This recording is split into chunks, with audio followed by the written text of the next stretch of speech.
Shalom saudara yang terkasih, selamat datang di Bread of Life Audio, Bola, firman, pujian dan doa yang menguatkan jiwa, menyegarkan hati, dan menuntun langkah kita setiap hari.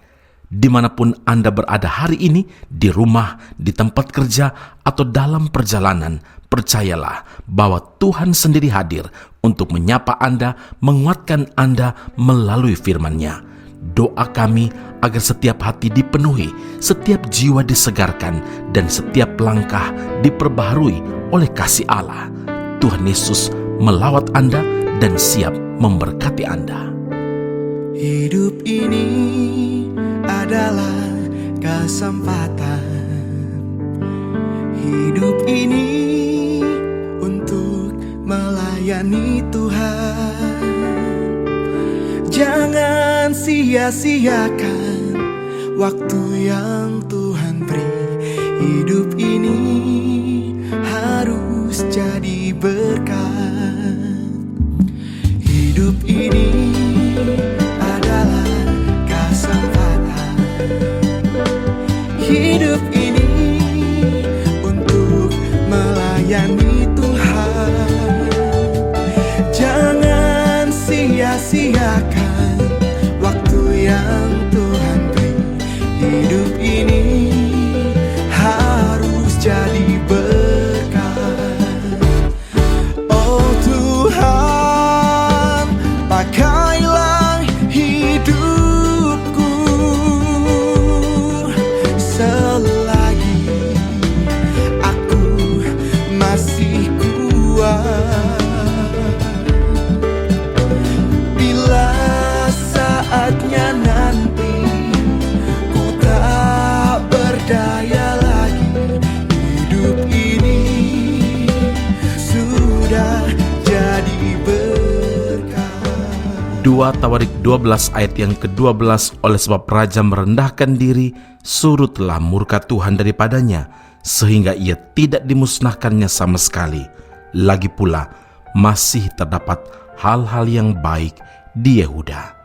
Saudaraku yang terkasih, saat berada di puncak karir, sukses dan hidup dalam kelimpahan, banyak orang menjadi lupa diri, tidak lagi ingat asal-usulnya, seperti istilah kacang lupa kulitnya. Berbeda sekali saat masih dalam keadaan minim, keadaan yang pas-pasan atau cukup-cukup saja. Mereka begitu rajin beribadah hingga secara perlahan hidupnya mulai berubah, dipulihkan Tuhan, diberkati Tuhan. Sayang, secepat kilat pula orang mulai berubah. Mereka tidak lagi memprioritaskan Tuhan. Hal ini terjadi pada Rehabeam, Raja Yehuda. Alkitab mencatat dalam 2 Tawarik 12 ayat 1, Rehabeam beserta seluruh Israel meninggalkan hukum Tuhan ketika kerajaannya menjadi kokoh dan kekuasaannya menjadi teguh. Setelah kerajaannya kokoh dan kekuasaannya menjadi teguh, Rehabeam dan rakyatnya mulai meninggalkan Tuhan dan tidak lagi hidup andalkan Tuhan, karena mereka merasa diri kuat, merasa diri hebat. Berada di puncak kejayaan membuat Rehabeam lupa diri dan tidak lagi setia kepada Tuhan. Mereka meninggalkan hukum-hukum Tuhan, dengan kata lain tidak lagi taat. Ia terlalu membanggakan kekuatan pasukan perangnya dan juga hidup mengandalkan kekayaan negerinya yang melimpah ruah itu. Dan Tuhan tidak lagi mereka perlukan.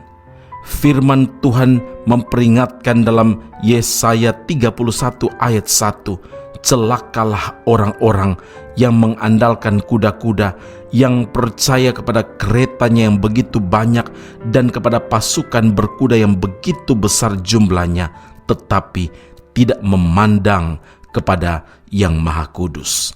Apa yang terjadi kemudian, saudara? Ketika negerinya sedang terancam karena musuh yang datang dari kerajaan Mesir, Rehabeam menjadi takut. Rehabeam mulai sadar bahwa ia sangat memerlukan pertolongan dari Tuhan. Ternyata tanpa Tuhan mereka tidak ada apa-apanya sama sekali. Saudara, Rehabeam pun merendahkan diri di hadapan Tuhan dan mengakui segala dosa dan kesalahan yang telah ia dan rakyatnya perbuat. Melihat kesungguhan hati Rehabeam ini, hati Tuhan pun tergerak oleh belas kasihan. Tuhan mengurungkan niatnya untuk menghukum dan memusnahkan kerajaan Yehuda. Saudara yang terkasih, hati Tuhan tergerak oleh belas kasihan ketika melihat setiap anak-anaknya merendahkan diri di hadapannya dan mau bertobat dengan sungguh-sungguh. Amin. Mari kita berdoa. Bapa Surgawi, terima kasih Tuhan Yesus, firman Tuhan yang mengajar dan juga menegur kami. Tuhan, ampuni kami kalau kami sudah diberkati oleh Tuhan. Segala keperluan kami sudah Tuhan sediakan. Jawaban-jawaban doa sudah kami alami.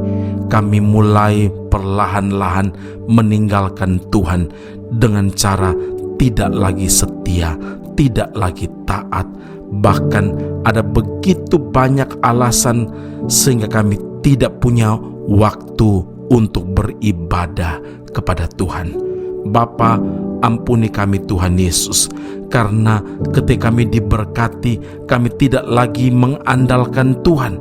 Kami melupakan Tuhan yang adalah sumber pertolongan kami, sumber segala-galanya yang kami perlukan. Tuhan Yesus, terima kasih untuk firman-Mu pada saat ini. Engkau sendiri yang akan tetap tolong kami, dan biar perjalanan hidup kami ini, kami hidup taat pada Tuhan. Kami mengambil komitmen yang sungguh-sungguh supaya hidup kami diberkati, maka kami harus bertobat dengan sungguh-sungguh dan merendahkan diri di hadapan Tuhan. Bapa, terima kasih untuk belas kasihan dari Tuhan yang Engkau anugerahkan, Engkau curahkan kepada setiap kami yang kembali kepada Tuhan dan merendahkan diri di hadapan-Mu. Dalam nama Tuhan Yesus kami telah berdoa, mengucap syukur, memuliakan nama-Mu. Haleluya. Amin. Tuhan Yesus memberkati Anda. Sampai jumpa. Keep on growing and never give up. Engkau Tuhan yang setia, waktu-Mu selalu yang terbaik. Engkau